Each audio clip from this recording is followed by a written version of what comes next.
आज के दौर में गरीब के साथ हमारा रवैया। पुत्र मैं तेरे नाल तां आया कि मैं वाडे वडेरा भला वेख कर ट्रैक्टर खड़ा के कोई नहीं। हाँ चाचा ट्रैक्टर खला साफ कर दे पे।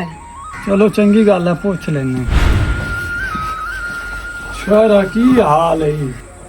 मैं ठीक चाचा, तू सुना किवें आया है? पक्का मैनू ट्रैक्टर चाहिदा आया दवाड़ा को भोए जाई बाणिया या कोठियां दे स्कूल कोल।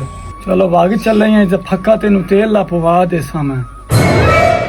पक्का तेल दा 4-5 लीटर तेल सड़ जाना है आंदा। पक्का तेल दा पता नहीं 2 लीटर पवा सी भी किना तू इन्नी मंगाई है इनको कहानी कराना। बुजुर्गो तुसी चलो ते मैं ट्रैक्टर लेके आना। चंगा भाईया अल्लाह भला करे। चाचा मैं भी भूलिया चला वाई विच। हाँ पुत्र ले चल तू, मैं आंदा पे। ठीक है ले चल।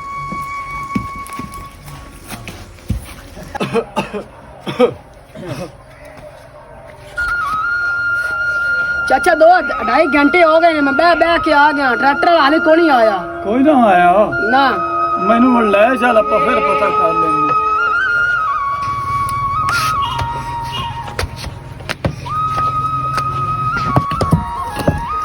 दोस्त तोड़ लंगियां कुरली।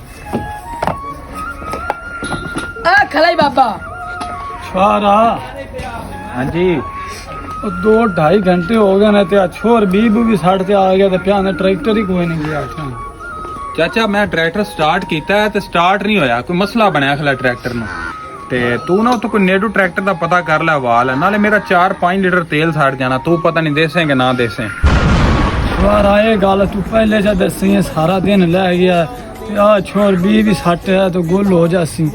चंगा पुत्र मोड़ चलने हैं, एडा एडे बंदे हो आप कमी बंदे हैं, आपा नु किन्ने कोई शय मंगिया देनी।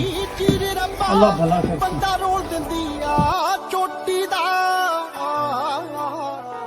और अमीर के साथ हमारा रवैया। ਅਜ਼ੀਮ ਹਾਂਜੀ ਜੱਟ ਸਾਹਿਬ ਬਿਲਾਲ ਨਹੀਂ ਹੈਗਾ, ਉਹਦੇ ਕੋਲ ਟਰੈਕਟਰ ਲੈ ਤੇ ਜਿਹੜਾ ਆਪਣਾ 25 ਕਿੱਲੇ ਜ਼ਮੀਨ ਪਈ ਹੈ ਉਹਨੂੰ ਵਾਹ। ਠੀਕ ਹੈ ਨਾ? ਠੀਕ ਹੋ ਗਿਆ ਜੀ। ਮੀਆਂ ਜੀ ਚੌਧਰੀ ਸਾਹਿਬ ਪਿਆਂਦੇ ਨੇ ਵੀ ਮੀਆਂ ਬਿਲਾਲ ਕੋਲ ਟਰੈਕਟਰ ਲੈ ਆਓ, 25 ਕਿੱਲੇ ਜ਼ਮੀਨ ਤਿਆਰ ਕਰਨੀ ਹੈ। ਉਹ ਯਾਰ ਕੰਮ ਤਾਂ ਮੈਨੂੰ ਆਪ ਨੂੰ ਵੀ ਆਇਆ, ਹੁਣ ਚੌਧਰੀ ਦਾ ਹੁਕਮ ਹੈ ਤੇ ਚਾਬੀ ਮੈਂ ਤੈਨੂੰ ਦੇਣਾ, ਤੂੰ ਟਰੈਕਟਰ ਲੈ ਚੱਲ ਤੇ ਮੈਂ ਆ ਜਾਣਾ ਤੇਰੇ ਮਗਰ। ਮੀਆਂ ਬਿਲਾਲ ਟਰੈਕਟਰ ਦੀ ਚਾਬੀ ਤਾਂ ਦੇ ਦੇਂਦੇ, ਡੀਜ਼ਲ ਦੀ ਕੀ ਸੂਰਤ ਹਾਲ ਹੈਗਾ? ਪਹੁੰਚ ਜਾ ਸੀ ਚੌਧਰੀ ਡੇਰੇ ਦੇ ਫਿਰ। ਉਹ ਡੀਜ਼ਲ ਵਾਧੂ ਹੈ, ਟੈਂਕੀ ਫੁੱਲ ਹੈ, ਮੈਂ ਆਪੇ ਕਰ ਲੈਸਾਂ, ਜਾ ਤੂੰ ਲੈ ਜਾ। ਮੀਆਂ ਸਾਹਿਬ ਠੀਕ ਹੈ ਫਿਰ ਮੈਂ ਚੱਲਣਾ, ਚੌਧਰੀ ਕੋਲ ਟਰੈਕਟਰ ਲੈ ਜਾਣਾ ਤੇ ਤੁਸੀਂ ਫਿਰ ਆ ਜਾਓ। ਹੈ ਬਾਣੀ ਨੇ ਫਿਰ। ਹੈ ਠੀਕ ਹੈ ਤੂੰ ਪਹੁੰਚ, ਮੈਂ ਆਣਾ। ਠੀਕ ਹੈ।